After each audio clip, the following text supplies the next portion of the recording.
Assalamualaikum warahmatullahi wabarakatuh. Sobat muslim sekalian yang insya Allah dirahmati Allah subhanahu wa ta'ala. Pada kesempatan kali ini kita akan bersama-sama mendengarkan ceramah dari Ustadz Syekh Ali Jaber, yaitu tentang takdir Allah. Walaupun segala sesuatunya di dunia ini sudah diatur dan ditetapkan oleh Allah Subhanahu wa taala, namun manusia mukmin diwajibkan berikhtiar dan berusaha mencapai segala yang dicita-citakan. Hal ini demi kebahagiaan dunia dan akhirat. Sobat muslim, oleh sebab itu kita tidak boleh berdiam diri dan pasrah kepada takdir. Tetapi sebagai muslim kita harus tetap berjuang untuk mencapai kemaslahatan dunia dan akhirat, serta berusaha menghindar dari perbuatan mungkar dan perbuatan maksiat. Allah Subhanahu wa taala adalah zat yang maha menguasai seluruh alam semesta. Dia mengatur segala sesuatu yang ada di dalam kerajaannya, baik di bumi maupun yang di langit, dengan kebijaksanaan dan kehendaknya. Maka dari itu, apa saja yang terjadi di alam semesta ini, semua berjalan sesuai dengan kehendaknya. Sobat muslim, sejak semula Allah Subhanahu wa taala memberikan peraturan-peraturan yang telah ditetapkan dalam alam yang maujud ini. Allah Subhanahu wa taala berfirman, segala sesuatu itu di sisi Allah adalah dengan ketentuan takdir. Quran surat Ar-Ra'd ayat 8. Dalam hal ini yaitu qada dan qadar sering disebut dengan takdir. Sebagai manusia muslim, tentunya kita wajib beriman kepada qada dan qadar. Untuk lebih jelasnya, marilah kita bersama-sama mendengarkan ceramah dari Syekh Ali Jaber berikut ini. Selamat mendengarkan. Terima kasih. Bismillahirrahmanirrahim. Assalamualaikum warahmatullahi wabarakatuh.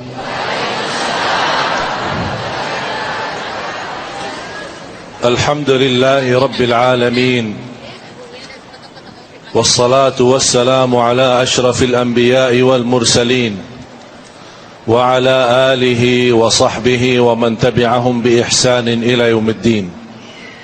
سبحانك لا علم لنا إلا ما علمتنا إنك أنت العليم الحكيم. برا عالم علماء، برا حبايب، برا كيي، برا أساتذ، jamaah muslimin muslimat, mukminin mukminat, Allah Subhanahu wa taala menciptakan mati dan hidup untuk ujian. Dunia berarti tidak terlepas daripada ujian. Kalau ada yang ingin hidup tanpa diuji, insya-Allah kalau sudah di surga. Kalau masih di dunia, jangan harap tidak ada ujian. Rasul kita sallallahu alaihi wasallam bersabda, "Yubtala al-mu'min bihasabi imanih." Setiap orang mukmin diuji sesuai keimanannya. Semakin tinggi imannya, semakin tinggi ujiannya. Sampai orang-orang mukmin berjalan hasil menghadapi ujian, dia berjalan di muka bumi sudah bersih daripada dosa dan maksiat. Setinggi-tinggi orang yang diuji siapa? Setinggi-tinggi orang yang diuji siapa? Para nabi dan rasul. Para nabi imannya lebih kuat dari kita enggak? Semakin tinggi dan kuat imannya, semakin tinggi dan kuat ujiannya. أعوذ بالله من الشيطان الرجيم. بسم الله الرحمن الرحيم. تبارك الذي بيده الملك وهو على كل شيء قدير.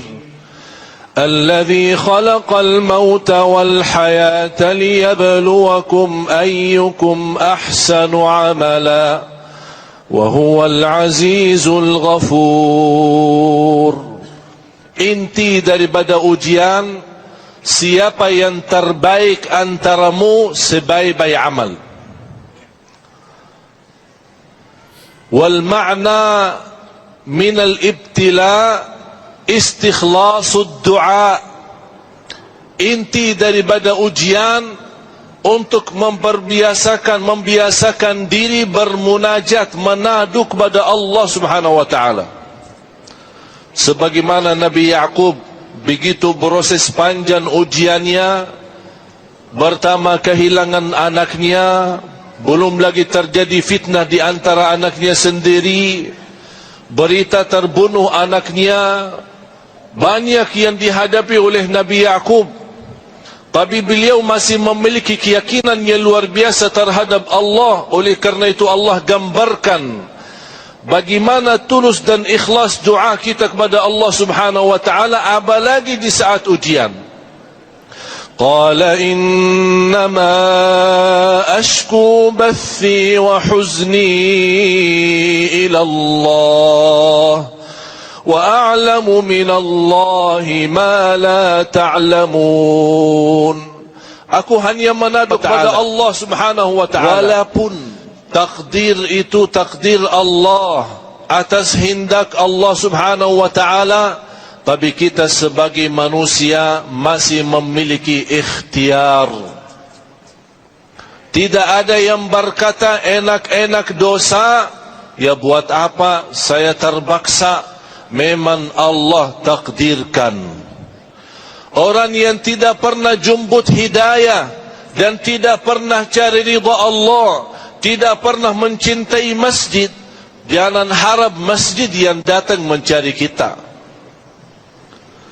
Wa ma tasha'una illa an yasha Allah. Inna Allah kana aliman hakima. Allah Subhanahu wa taala lebih mengetahui apa yang terbaik untuk kita. Saya pernah bertemu dengan seorang, saya ajak salat. Waktu salat dia lagi sibuk jual nasi goreng atau bakso, makanan, mutar-mutar dari gang ke gang dan kampung ke kampung, di perjalanan dari pagi sampai sore. Saya mengajak waktu salat, ayo salat dulu baru lanjut, biar rezekinya berkah. Dia berbagai alasan. Baju saya kotor, saya belum siap, dan ini, alasan itu. Doakan, doakan. Saya bilang, saya doakan buat apa? Kamu minta apa doanya? Biar berkah rezeki. Saya menjawab, insyaAllah saya doakan supaya mau salat, baru terjamin berkah rezeki. Berkah rezeki walaupun saya doakan, tidak ada guna kalau tidak salat. Wa'mur ahlaka bis salati wastabir 'alaiha. لا نسألك رزقا نحن نرزقك والعاقبة للتقوى. Allah ikatkan salat dalam rizki. Rizki ingin lancar, berkah salat.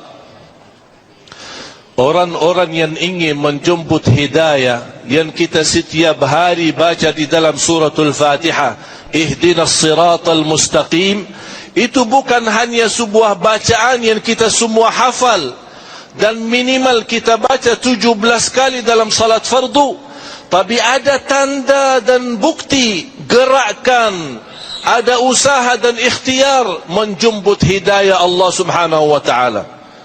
Karena ada orang yang hanya mengaku diri percaya Allah tapi tidak mau terima takdir.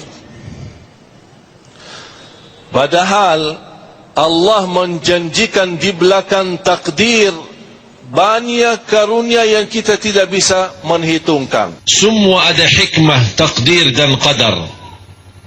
Salah satu rukun iman, rukun yang keenam, wal imanu bil qada'i wal qadar.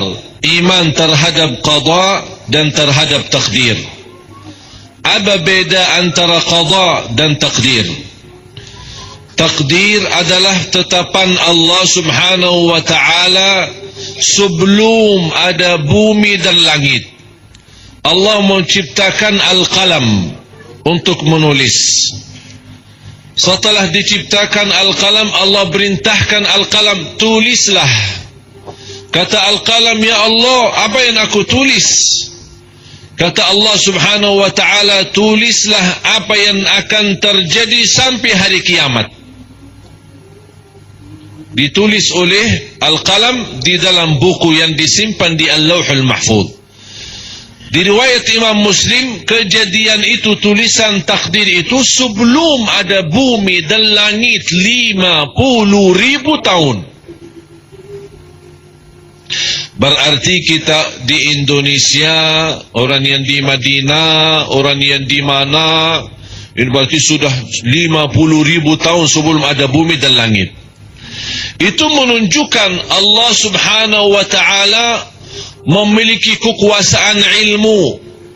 Allah maha tahu apa yang sudah terjadi, apa yang terjadi sekarang, dan apa yang akan terjadi. Dan kita seorang mukmin, semakin tinggi ma'rifat kita kepada Allah, semakin tenang hati kita, khususnya terhadap takdir dan qada. Takdir tetapan Allah subhanahu wa ta'ala, tapi qada adalah hukuman Allah ketika terjadi. Misal, Allah mentakdirkan orang ini akan kecelakaan, tapi karena dia selalu berdoa, Allah subhanahu wa ta'ala menjadikan takdir ini tidak berfungsi. Berarti takdir tambah qada. Ada takdir dengan qada, tetapan Allah sama hukum Allah. Hukum Allah jadilah.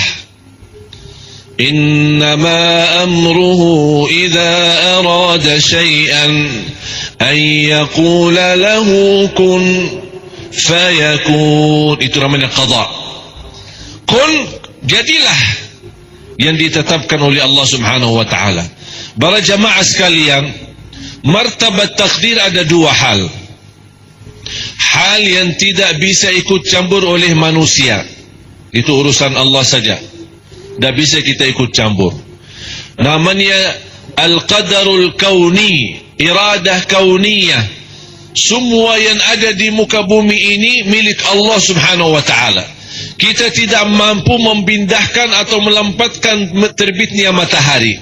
Atau kita ingin enak-enak pindahin daripada terbit matahari dari timur, kita arahkan dari barat, atau dari utara, atau dari selatan. Bisa enggak kita ikut campur gitu? Tidak bisa. Termasuk masalah kelahiran kita, hidup kita, dan mati kita. Ini semua tidak bisa manusia menunda atau mendahulukan. Terkait juga rizki. Itu namanya takdir kauni. Tidak bisa kita rubah. Ada yang kedua adalah takdir syar'i. Itu terkait dengan ikhtiar kita. Orang ketika bertaat, jangan bersenang-senang. Saya bertaat jauh lebih baik daripada yang lain. Jangan terlalu bangga, karena yang memberikan kemudahan bisa bertaat siapa? Allah.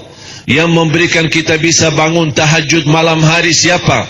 Allah. Ketika anda bangun di tengah malam dan kita ingat masih banyak manusia di saat itu sedang tidur, harus kita bersyukur. Terima kasih ya Allah, memberikan kemampuan saya bisa bangun. Ketika kita membaca Al-Quran, tapi banyak di antara orang muslim yang tidak bisa baca Al-Quran, bahkan tidak membaca Al-Quran. Kita jangan merasa bangga dan merasa diri lebih baik daripada yang lain.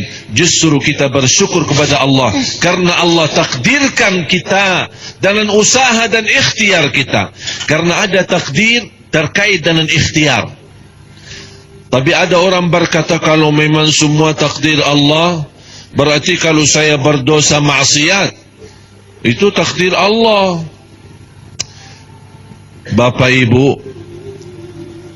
Allah Maha Adil tidak? Allah adil tidak? Yakin tidak? Kalau Allah memaksa kita untuk berlaku dosa maksiat, kalau Allah maksa kita berlaku dosa maksiat, apakah Allah akan siksa kita? Tak mungkin Allah siksa, karena Allah yang maksa kita dosa. Masa Allah subhanahu wa ta'ala mau berikan azab? Tapi karena itu kembali kepada ikhtiar kita. Mengapa manusia ketika berdosa maksiat dia berkata Allah takdirkan, tapi ketika dia mau bertaat atau tidak ada minat bertaat, dia tidak berkata Allah takdirkan saya bertaat. Mengapa ketika kita bertaat dan semangat bertaat, menjaga salat 5 waktu, membaca Al-Quran, dan kita ingat Allah menggerakkan kita untuk bertaat kepada Allah. Ada seorang di zaman Umar bin Khattab radhiyallahu anhu, maling ditangkap, mencuri, mau diletakkan hukum Allah subhanahu wa ta'ala. Di zaman Sayyidina Umar bin Khattab tegas, kalau ada hukumannya tegas.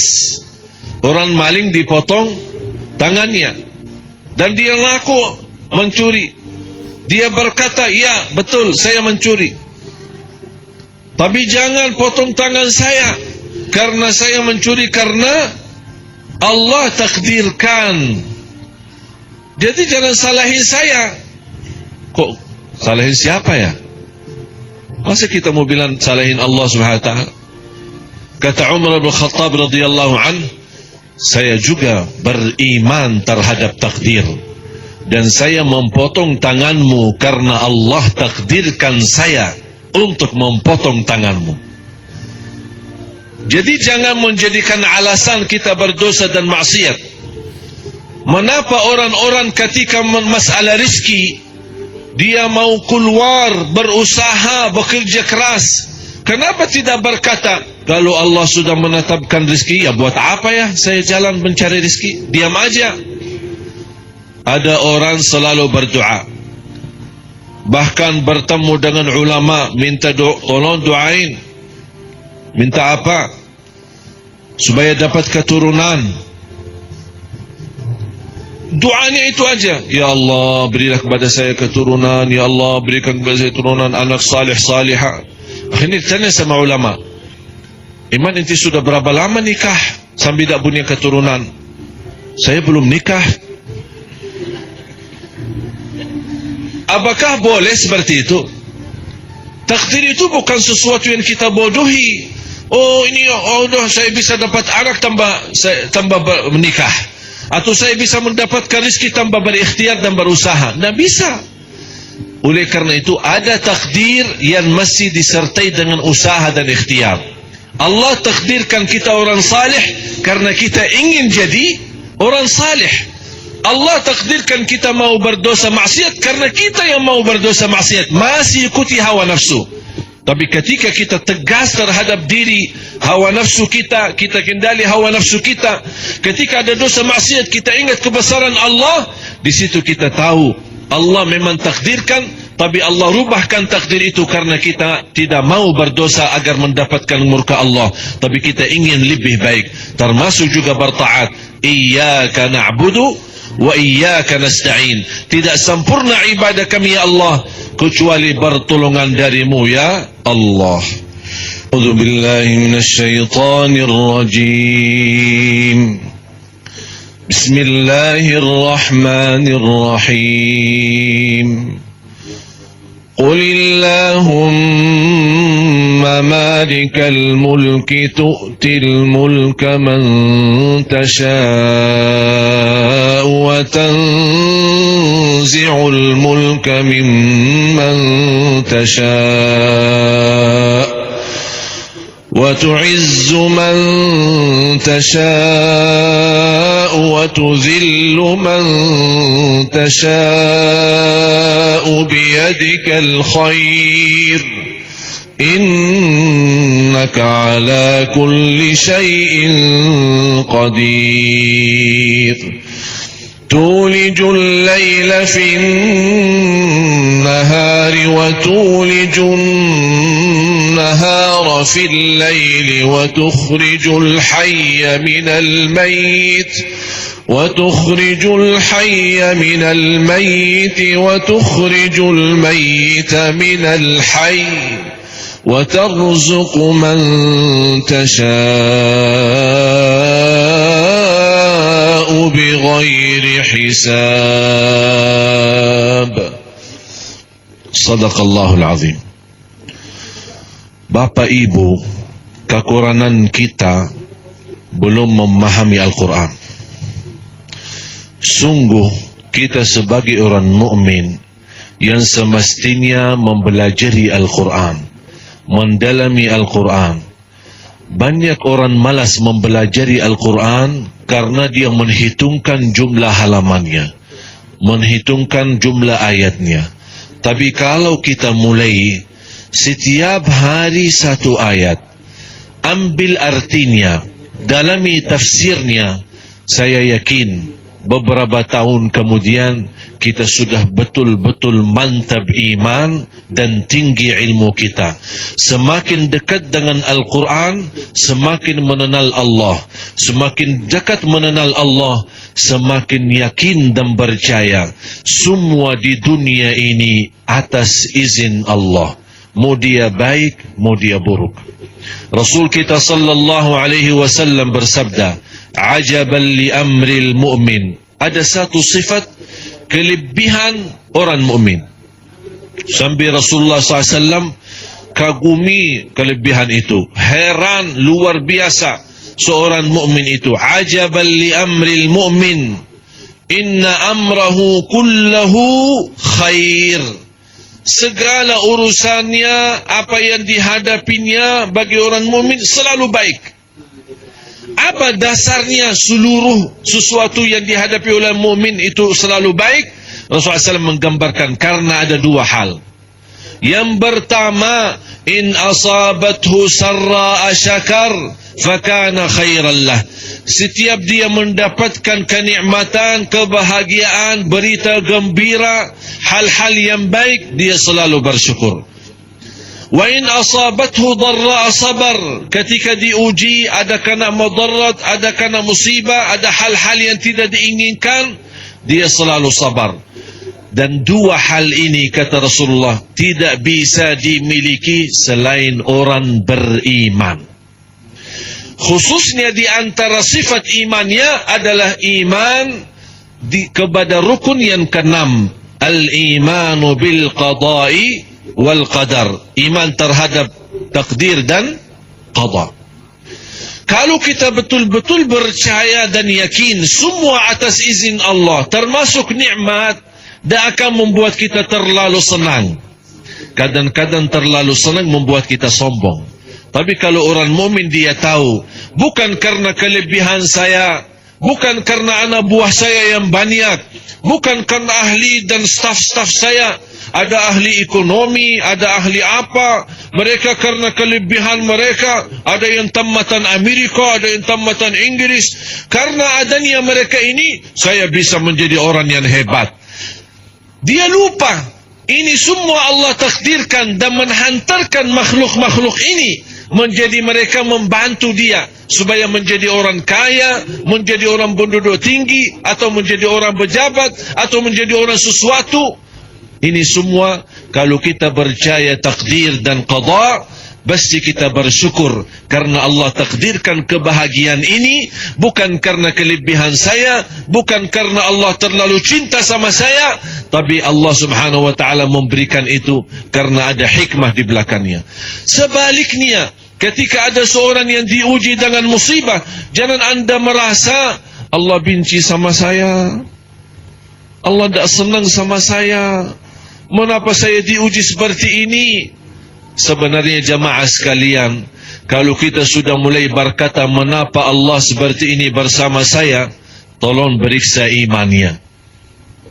Periksa imannya, karena tidak pantas kita berkata, mengapa Allah subhanahu wa ta'ala buat saya seperti ini. Yang aku heran, ketika manusia senang, sudah dapat lancar usaha, dia tidak pernah berkata, mengapa Allah jadikan saya kaya. Tapi pasti lagi pusing, stres, mengapa Allah jadikan saya stres. Heran kunjung manusia, aneh kan manusia. Ketika senang-senang lupa sama Allah, ketika susah-susah, mengapa Allah sama saya seperti ini. La yus'alu amma yaf'alu wa hum yus'alun. Tidak boleh bertanya kenapa Allah seperti ini, tapi yang kita harus menyiapkan berjawabannya di hadapan Allah di dunia maupun di akhirat. Sebagaimana bersabda Rasulullah sallallahu alaihi wasallam di hadis yang diriwayatkan Imam Bukhari, يبتلى المؤمن بحسب إيمانه فإن كان في دينه شدة شد عليه وإن كان في دينه رخاوة خفف عنه ولا يزال البلاء بالمؤمن حتى يمشي على الأرض وليس عليه خطيئة.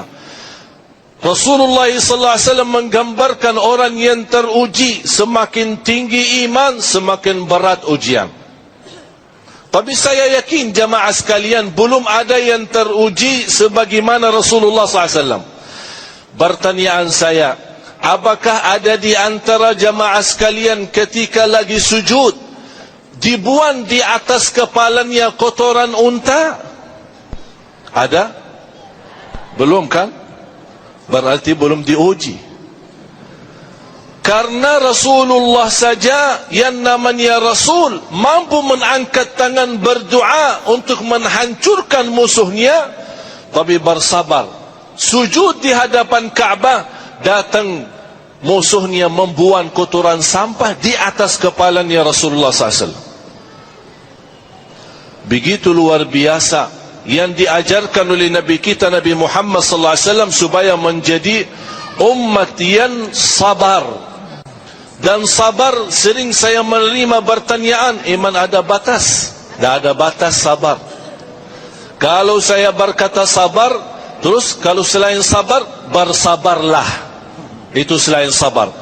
Ya ayyuhalladzina amanu isbiru wasabiru warabitu wattaqullah واتقوا الله لعلكم تفلحون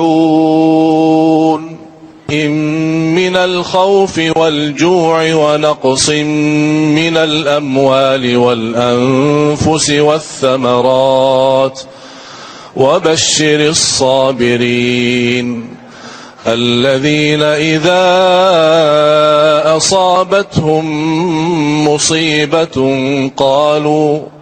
قالوا إنا لله وإنا إليه راجعون أولئك عليهم صلوات من ربهم ورحمة وأولئك هم المهتدون.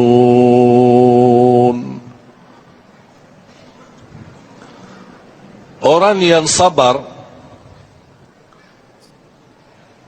Allah subhanahu wa ta'ala akan salatkan, disalawatkan oleh Allah.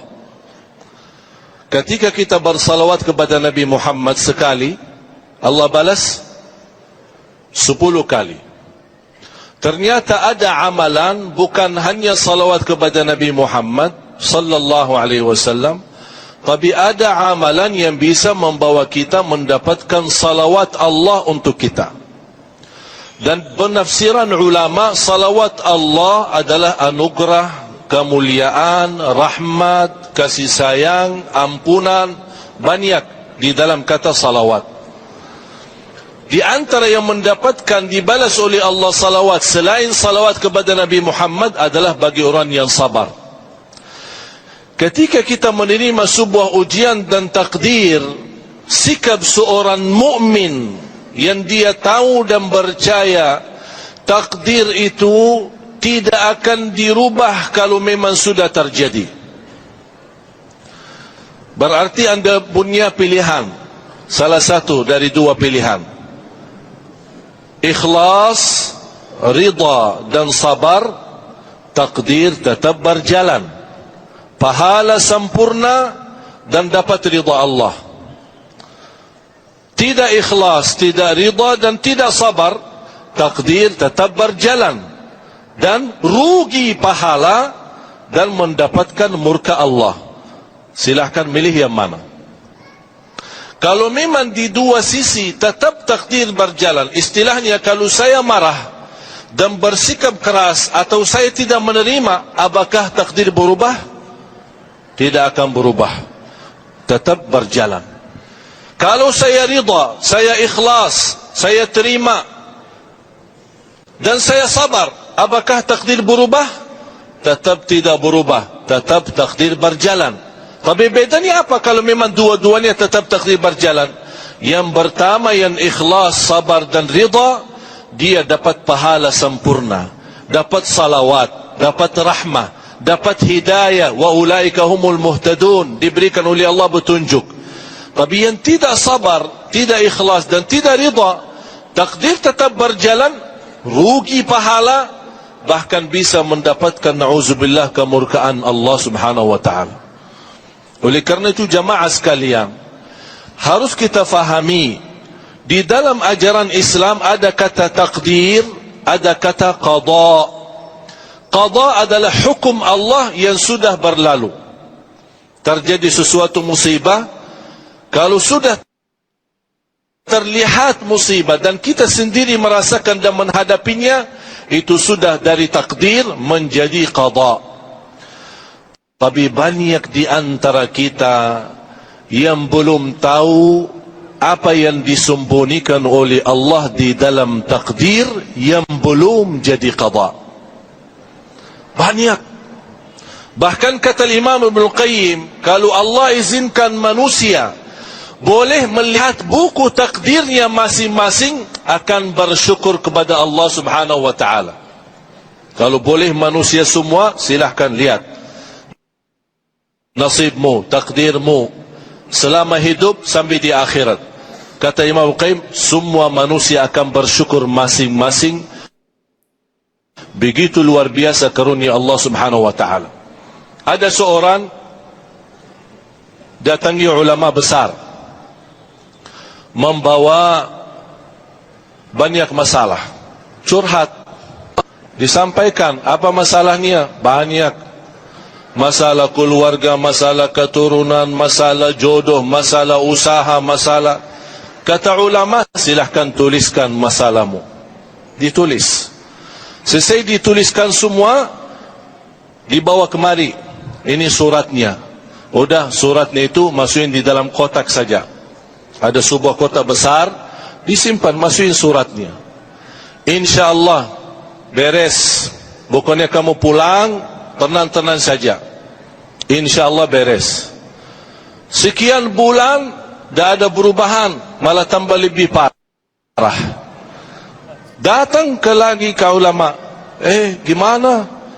Saya sudah capek, pusing, galau. Gimana solusinya? Maaf, enti siapa? Ana dulu datang, yang mana? Soalnya banyak yang datang.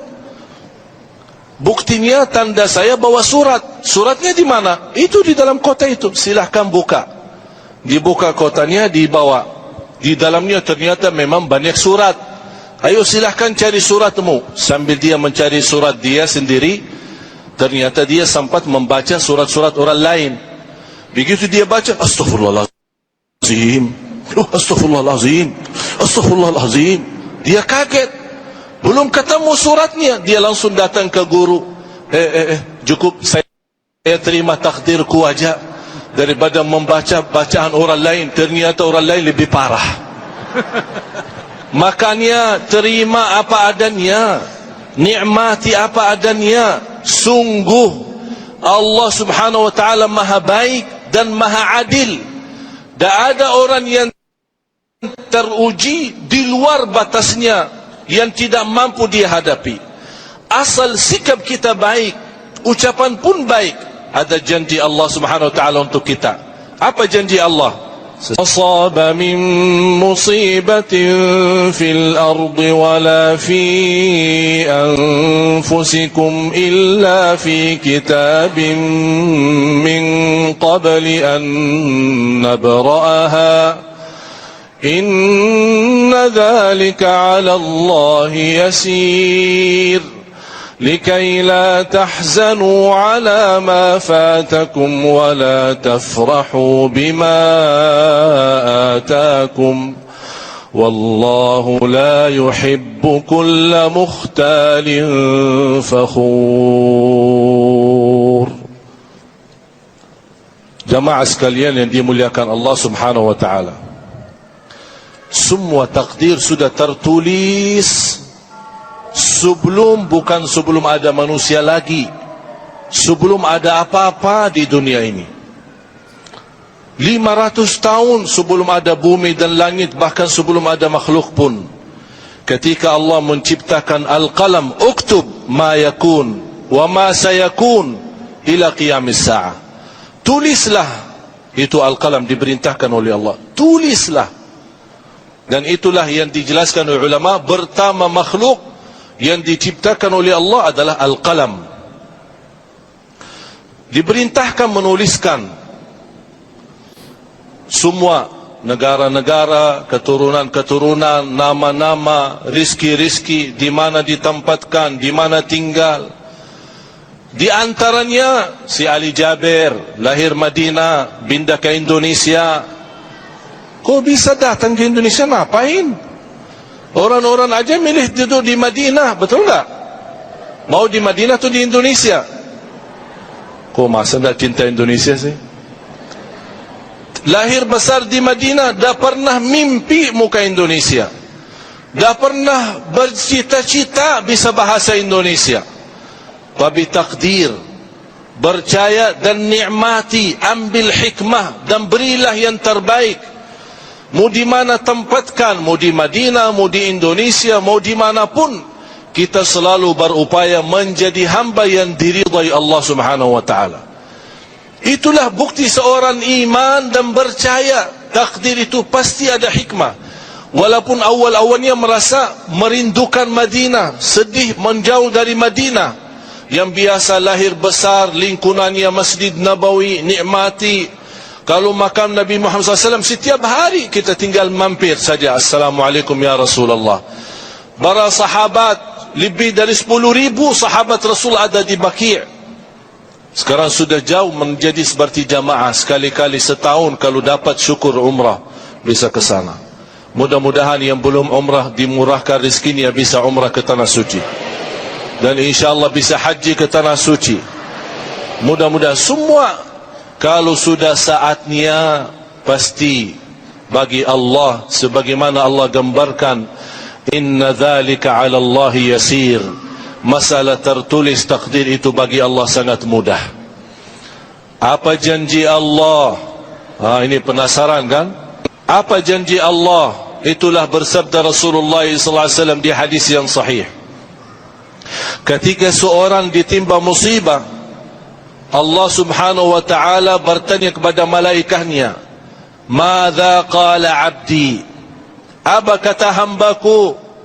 Dan Allah tahu dan Maha mengetahui apa yang diucapkan oleh hamba.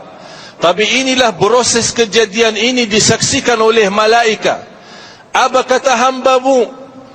Apa kata hambaku? Kata malaikat, "Hamadaka wastarja'." Beliau yang salah menerima sebuah musibah, dia mengucapkan Alhamdulillah, Inna lillah wa inna ilaihi raji'un. Subhanallah. Bisa enggak ketika kita ditimpa musibah, pertama ucapannya Alhamdulillah. Saya habis subuh beberapa waktu lalu, ketika saya menerima berita mobil saya dicuri. Tahu kan beritanya? Begitu berita mobil saya dicuri, langsung saya Alhamdulillah, Inna lillah wa inna ilaihi raji'un. Subhanallah, begitu membiasakan diri, langsung tenang hatinya. Tak pernah saya bahas mobil itu, tak pernah saya fikirkan. Malah banyak jamaah yang suka telefon, gimana, udah ketemu mobilnya? Saya selalu menjawab, insyaAllah ketemu yang lebih baik di sisi Allah subhanahu wa ta'ala. Biasakan ketika ditimpa musibah, segera sebelum bicara, sebelum bersikap, sebelum berkata salah, baru kita astagfirullah ya Allah, saya salah ucapkan. Daripada seperti itu, langsung alhamdulillah. Ada berita orang meninggal, alhamdulillah, inna lillahi wa inna ilaihi raji'un.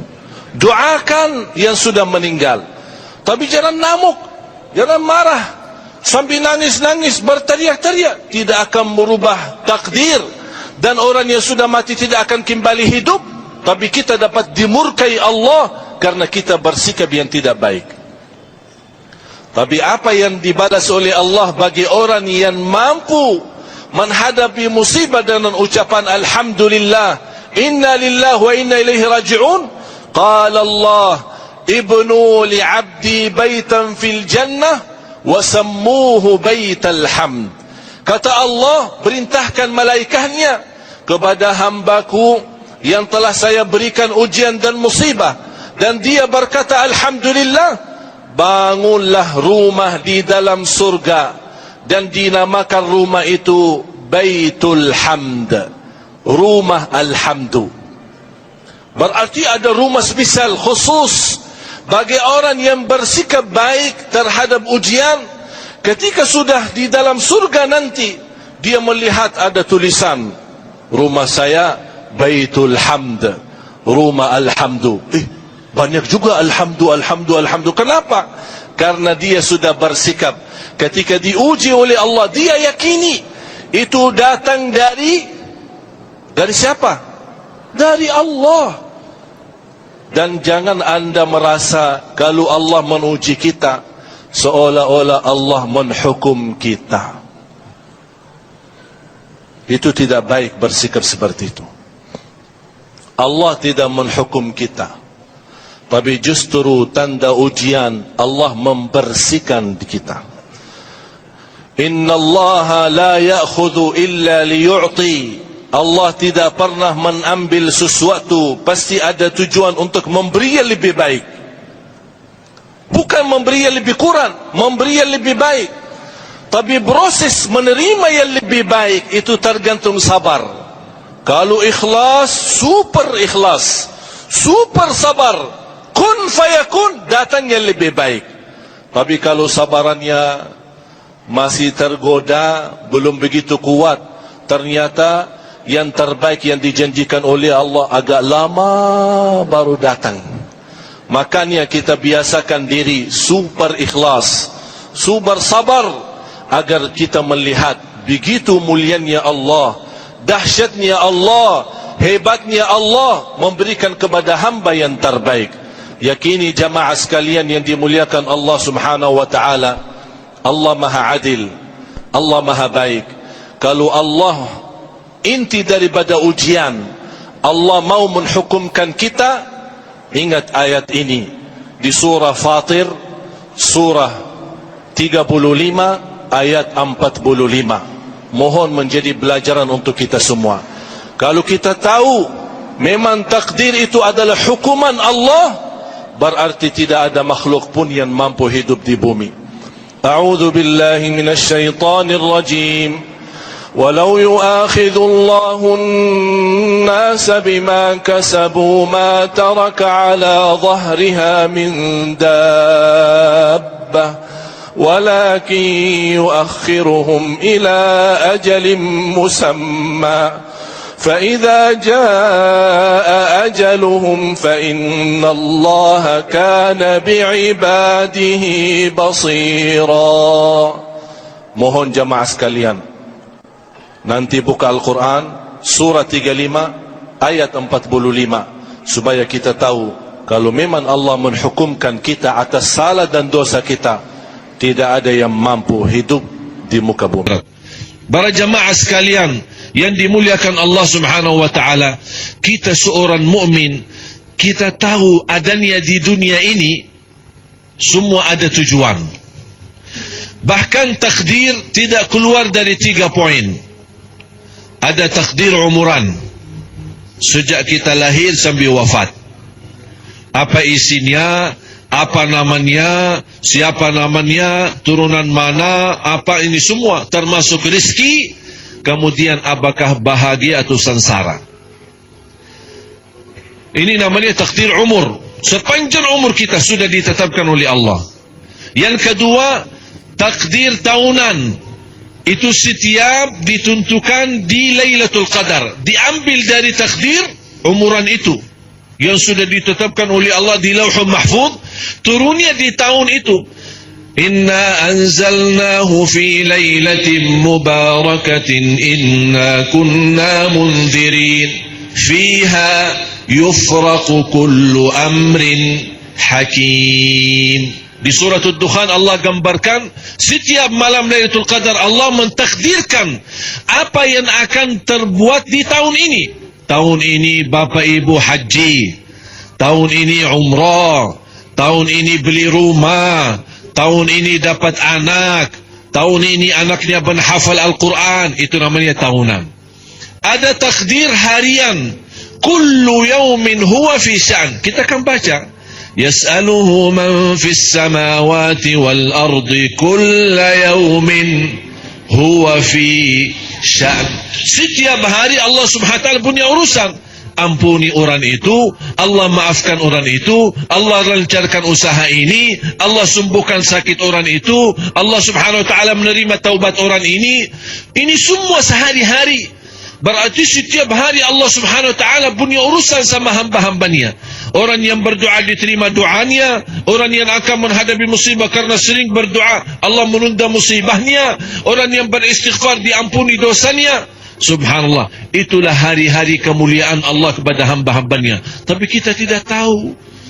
Di antara hari-harinya, ketika kita lagi i'tikaf, apalagi di 10 malam akhir, ketika kita berdoa saat buka puasa, termasuk doa makbul, sampai Rasulullah SAW bersabda, tidak akan ditolak doa kita saat buka puasa. Daripada sibuk cari makanan apa isinya, dan kota-kota beda warna, walaupun isinya sama, tapi melek matanya mau lihat apa isinya. Jangan difikirin itu. Yang difikirkan bagaimana kita memanfaatkan doa di saat buka puasa karena terkabul. Kita tidak tahu bagaimana cara Allah proses mengkabulkan doa. Tapi yakini jamaah sekalian, di antaranya Allah kabulkan doa kita, tapi Allah Subhanahu wa taala tidak memberitahu. Tak mungkin Allah kasih tahu, saya sudah terima doamu. Tapi yang jelas Allah menerima doa. Sampai kata Rasul, tidak ditolak, diterima doa. Berarti kalau Rasul berkata, percaya enggak? Percaya, 100% makbul. Tapi ada proses. Oleh karena itu jamaah sekalian, mari kita sama-sama jangan terlalu banyak mendalami ilmu-ilmu takdir, karena kita tidak akan bisa tahu rahasianya. Ini salah satu rahasia Allah. Tapi harus kita menanamkan kepercayaan kita kepada Allah, dan kita yakin apapun yang diberikan oleh Allah pasti ada hikmahnya dan ada baiknya. Allah Maha Adil.